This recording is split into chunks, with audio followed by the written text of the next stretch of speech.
Nehemiah. The words of Nehemiah, son of Hakaliah.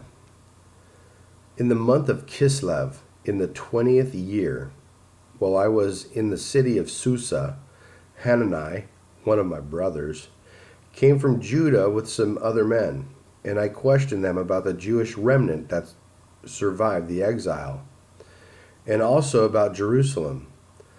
They said to me, "Those who survived the exile and are back in the province are in great trouble and disgrace. The wall of Jerusalem is broken down and its gates have been burned with fire." When I heard these things, I sat down and wept. For some days I mourned and fasted and prayed before the God of heaven. Then I said, "O Lord, God of heaven, the great and awesome God, who keeps his covenant of love with those who love him and obey his commands, let your ear be attentive and your eyes open to hear the prayer your servant is praying before you day and night for your servants, the people of Israel. I confess the sins we Israelites, including myself and my father's house, have committed against you. We have acted very wickedly toward you. We have not obeyed the commands, decrees, and laws you gave your servant Moses. Remember the instruction you gave your servant Moses, saying, 'If you are unfaithful, I will scatter you among the nations. But if you return to me and obey my commands, then even if your exiled people are at the farthest horizon, I will gather them from there and bring them to a place I have chosen as a dwelling for my name. They are your servants and your people whom you redeemed by your great strength and your mighty hand, O Lord. Let your ear be attentive to the prayer of this your servant, and to the prayer of your servants who delight in revering your name. Give your servant success today by granting him favor in the presence of this man." I was cupbearer to the king. In the month of Nisan, in the 20th year of King Artaxerxes, when wine was brought for him, I took the wine and I gave it to the king. I had not been sad in his presence before, so the king asked me, Why does your face look so sad when you are not ill? This can be nothing but sadness of heart."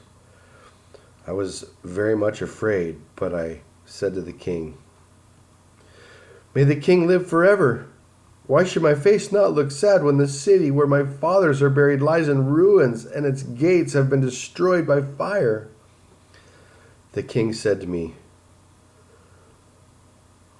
"What is it you want?" Then I prayed to the God of heaven, and I answered the king, "If it pleases the king, and if your servant has found favor in his sight, let him send me to the city in Judah where my fathers are buried, so that I can rebuild it."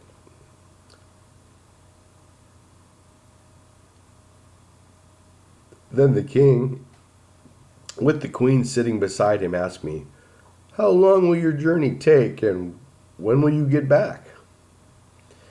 It pleased the king to send me, so I set a time. I also said to him, "If it pleases the king, may I have letters to the governors of Trans-Euphrates, so that they will provide me safe conduct until I arrive in Judah. And may I have a letter to Asaph, keeper of the king's forest, so he will give me timber to make beams for the gates of the citadel by the temple, and for the city wall, and for the residence I will occupy." And because the gracious hand of my God was upon me, the king granted my request. So I went to the governors of Trans-Euphrates and gave them the king's letters. The king had also sent army officers and cavalry with me. When Sanballat the Horonite and Tobiah the Ammonite officials heard about this, they were very much disturbed that someone had come to promote the welfare of the Israelites. I went to Jerusalem, and after staying there 3 days, I set out during the night with a few men. I had not told anyone what my God had put in my heart to do for Jerusalem. There were no mounts with me except the one I was riding on. By night, I went out through the valley gate toward the jackal well, and during the gate and the dung gate, examining the walls of Jerusalem, which had been broken down, and its gates, which had been destroyed by fire. Then I moved on toward the fountain gate and the king's pool, but there was not enough room for my mount to get through, so I went up the valley by night, examining the wall. Finally, I turned back and re-entered through the valley gate. The officials did not know where I had gone or what I was doing, because as yet I had said nothing to the Jews or the priests or nobles or officials or any other who would be doing the work. Then I said to them, "You see the trouble we are in, Jerusalem? Jerusalem lies in ruins, and its gates have been burned with fire. Come, let us rebuild the wall of Jerusalem, and we will no longer be in disgrace." I also told them about the gracious hand of my God upon me, and what the king had said to me.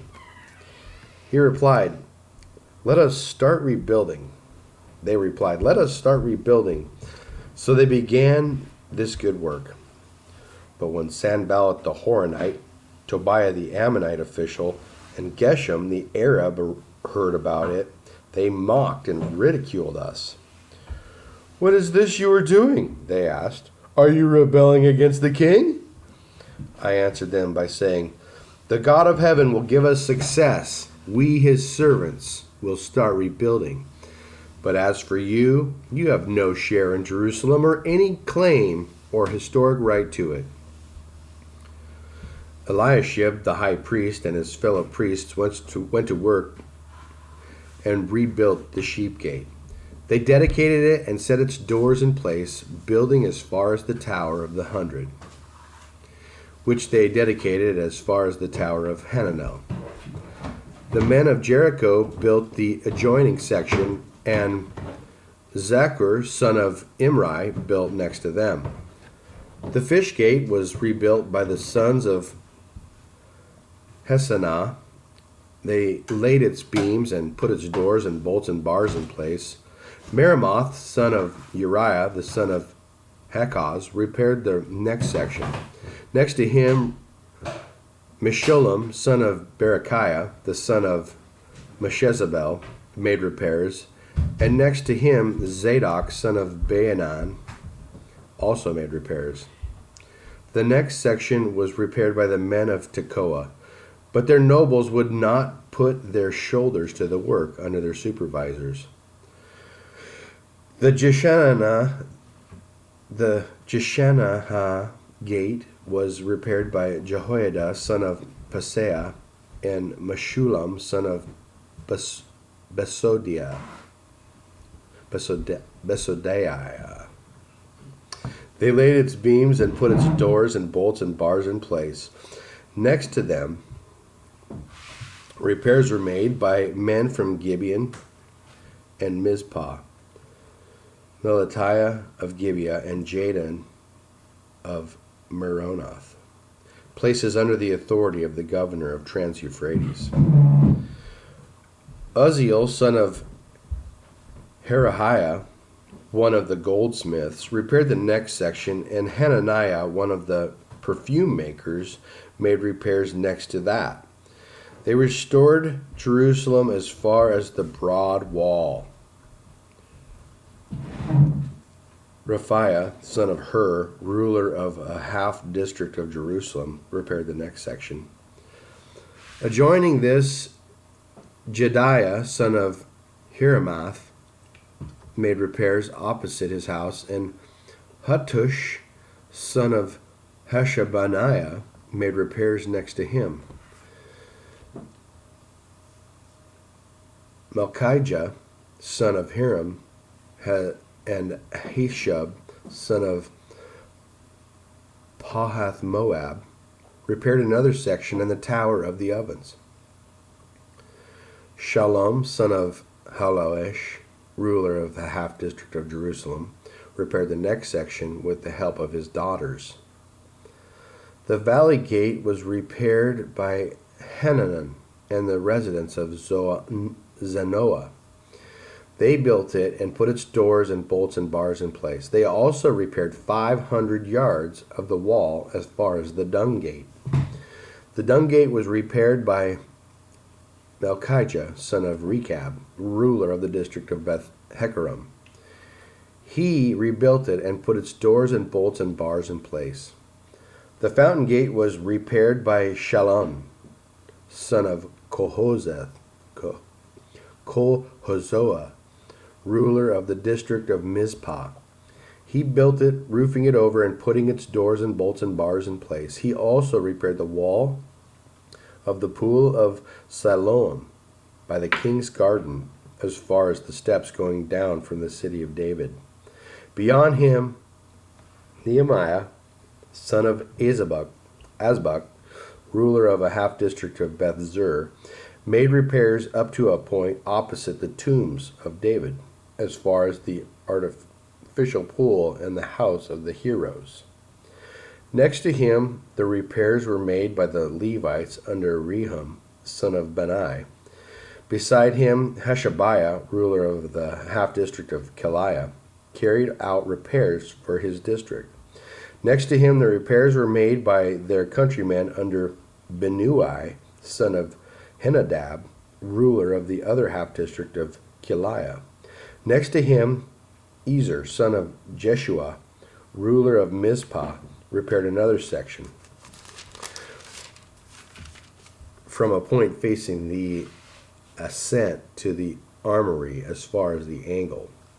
Next to him, Baruch, son of Zabai, zealously repaired another section from the angle to the entrance of the house of Eliashib the high priest.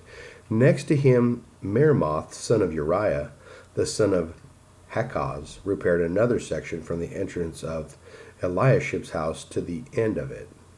The repairs next to him were made by the priests from the surrounding region. Beyond them, Benjamin and Hashub made repairs in front of their house and next to them. Azariah, son of Mahasiah, the son of Ananiah, made repairs beside his house. Next to him, Binnui, son of Henadab, repaired another section from Azariah's house to the angle and the corner. And Palal, son of Uzziah, worked opposite the angle and the tower projecting from the upper palace near the court of the guard. Next to him, Pedaiah, son of Parosh, and the temple servants living on the hill of Ophel made repairs up to the point opposite the water gate toward the east and the projecting tower. Next to them, the men of Tekoa repaired another section from the great projecting tower to the wall of Ophel.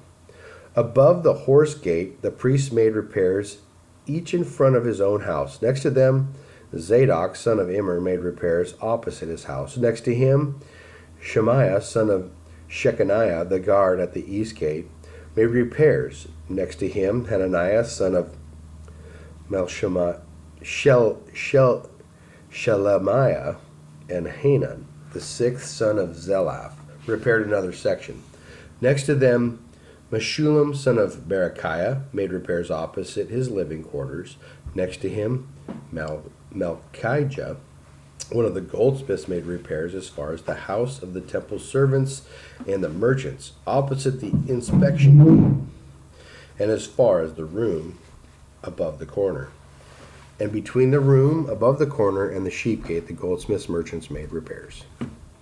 When Sanballat heard that we were rebuilding the wall, he became angry and was greatly incensed. He ridiculed the Jews, and in the presence of his associates and the army of Samaria, he said, "What are those feeble Jews doing? Will they restore their wall? Will they offer sacrifices? Will they finish in a day? Can they bring the stones back to life from the heaps of rubble burned as they are?" Tobiah the Ammonite, who was at his side, said, What they are building, even if a fox climbs up on it, he would break down their wall of stones. Hear us, O our God, for we are despised. Turn their insults back on their own heads. Give them over as plunder in a land of captivity. Do not cover up their guilt or blot out their sins from your sight, for they have thrown insults in the face of the builders. So we rebuilt the wall till all of it reached half its height, for the people worked with all their heart. But when Sanballat, Tobiah, and the Arabs, the Ammonites, and the men of Ashdod heard that the repairs to Jerusalem's wall had gone ahead, and that the gaps were being closed, they were very angry. They all plotted together to come and fight against Jerusalem and stir up trouble against it. But we prayed to our God and posted a guard day and night to meet this threat. Meanwhile, the people in Judah said, "The strength of the laborers is giving out, and there is so much rubble that we cannot rebuild the wall." Also, our enemies said, "Before they know it or see us, we will be right there among them and will kill them and put an end to the work." Then the Jews who lived near them came and told us 10 times over, "Wherever you turn, they will attack us." Therefore I stationed some of the people behind the lowest points of the wall at the exposed places, posting them by families, with their swords, spears, and bows. After I looked things over, I stood up and said to the nobles, the officials, and the rest of the people, "Don't be afraid of them. Remember the Lord, who is great and awesome, and fight for your brothers, your sons and your daughters, your wives and your homes." When our enemies heard that we were aware of their plot and that God had frustrated it, we all returned to the wall, each to his own work. From that day on, half of my men did the work, while the other half were equipped with spears, shields, bows, and armor. The officers posted themselves behind all the people of Judah who were rebuilding the wall. Those who carried materials did their work with one hand and held a weapon in the other. And each of the builders wore his sword at his side as he worked. But the man who sounded the trumpet stayed with me. Then I said to the nobles, the officials, and the rest of the people, "The work is extensive and spread out, and we are widely separated from each other along the wall. Wherever you hear the sound of the trumpet, join us there. Our God will fight for us." So we continued the work, with half the men holding spears from the first light of dawn till the stars came out. And that time I also said to the people, "Have every man and his helper stay inside Jerusalem at night, so they can serve as guards by night and workmen by day. Neither I nor my brothers, nor my men, nor the guards with me took off our clothes. Each of us had his weapon, even when we went for water." Now the men and their wives raised a great outcry against their Jewish brothers. Some were saying, "We and our sons and our daughters are numerous in order for us to eat and stay alive. We must get grain." Others were saying, "We are mortgaging our fields, our vineyards, and our homes to get grain during the famine." Still others were saying, "We have had to borrow money to pay the king's tax on our fields and vineyards. Although we are of the same flesh and blood as our countrymen, and though our sons are as good as theirs, yet we have to subject our sons and daughters to slavery. Some of our daughters have already been enslaved. But we are powerless because our fields and our vineyards belong to others." When I heard their outcry and these charges, I was very angry. I pondered them in my mind, and then accused the nobles and the officials. I told them, "You are exacting usury from your own countrymen.